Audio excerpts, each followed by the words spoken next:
is a classroom. It might be called an average classroom, but the children in it are not average.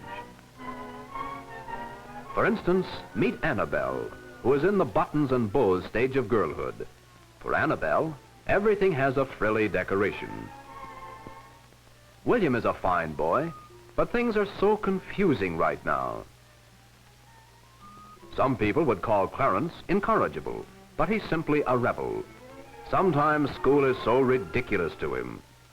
And here is Miss Morton, in most respects an excellent teacher.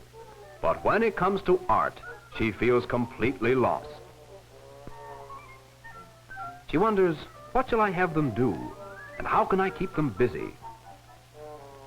Last Valentine's Day, she decided that her class would make valentines. And so she stayed up half the night, duplicating a heart, a cupid, and a lace doily for each student. She didn't mean to stifle creativity, but that was exactly what she was doing.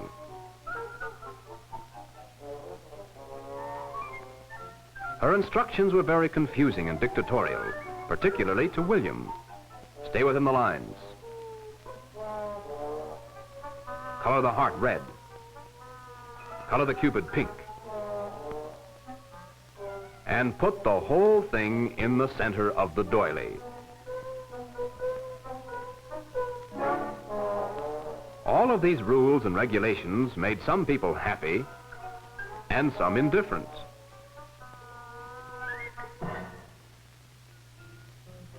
And some just plain disgusted. Fortunately, you can't kill all creative spirits. Oh well, true artists must suffer, they say.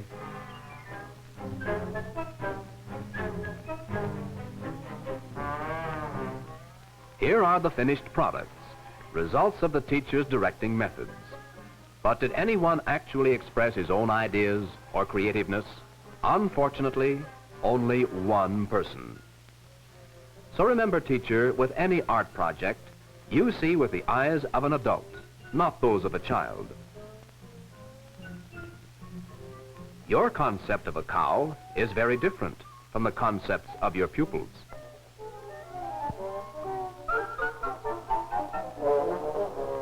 For instance, Annabelle's cow reflects the nature of her personality, lacy, frilly, and decorative. William's Texas Longhorn reflects a combination of his playground environment and his vivid imagination. But Clarence's bold ingenuity is uniquely expressed by his functional cow.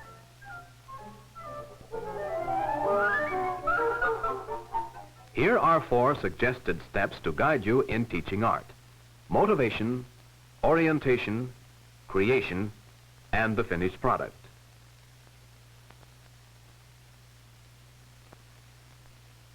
Now let's go into this classroom with these children and see these 4 points demonstrated through actual application. First is motivation. In this classroom, a portable cage is provided so that all students can get a good look. The children study the color, form, texture, and reactions of the subject. Their interest is aroused. They become motivated by discussing the chickens and actually handling them.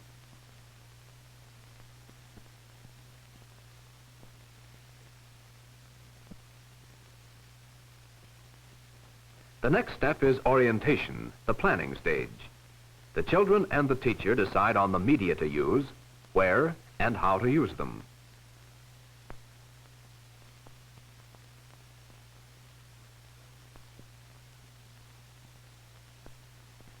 Orientation includes knowing how to get out their own materials and where to return them when they are through.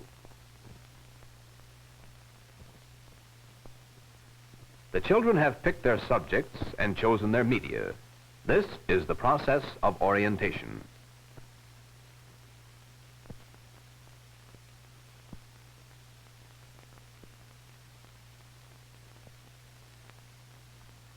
After motivation and orientation They are now ready to express their ideas.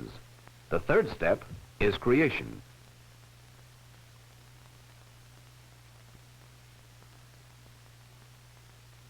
Students express their own concepts and use largely their own techniques.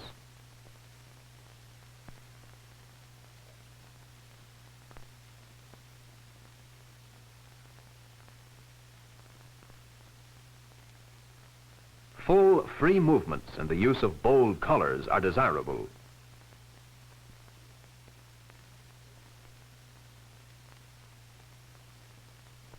Some children, of course, don't immediately develop a plan of what they would like to create in their material. Often it helps to talk the problem over with the teacher. She suggests, stimulates, and encourages the child to work out his own problems.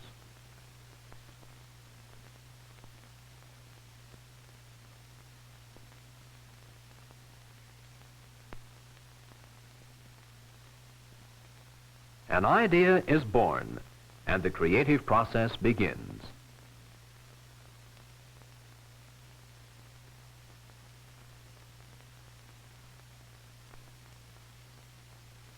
Creation is the child's expression of his own ideas. He chooses a medium which appeals to his own individual needs.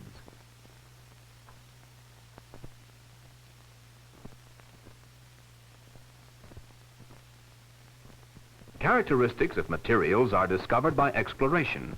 Shaping, feeling, and manipulating all help to acquaint the child with his medium.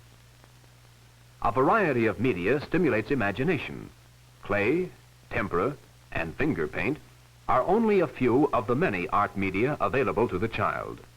Let him choose the material. The style of expression varies with each individual. Most children have a natural sense of design. Also, their use of color usually reflects the mood of their paintings. Interpretation, rather than realistic imitation, is the object of true creativity. The process, as well as the product, play equally important roles in creative expression.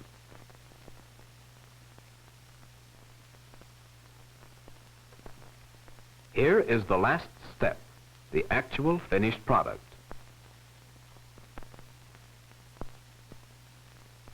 After progressing through motivation, orientation, and creation, the class has reached the final stage, a display of as many different interpretations as there are children.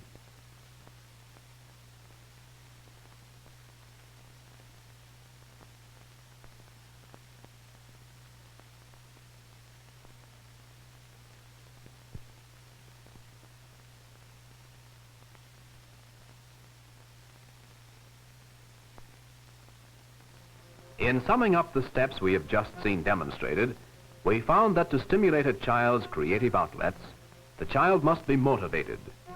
He should be encouraged to express himself in his own way.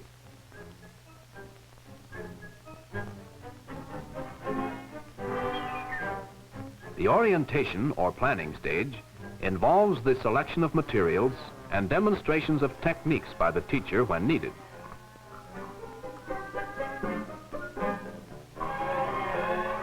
Creation, an outgrowth of motivation, now becomes an expression for the student's own ideas.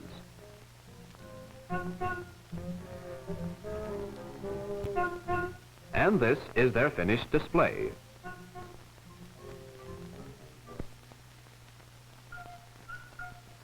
Of course, some students not affected by mice rather than elephants.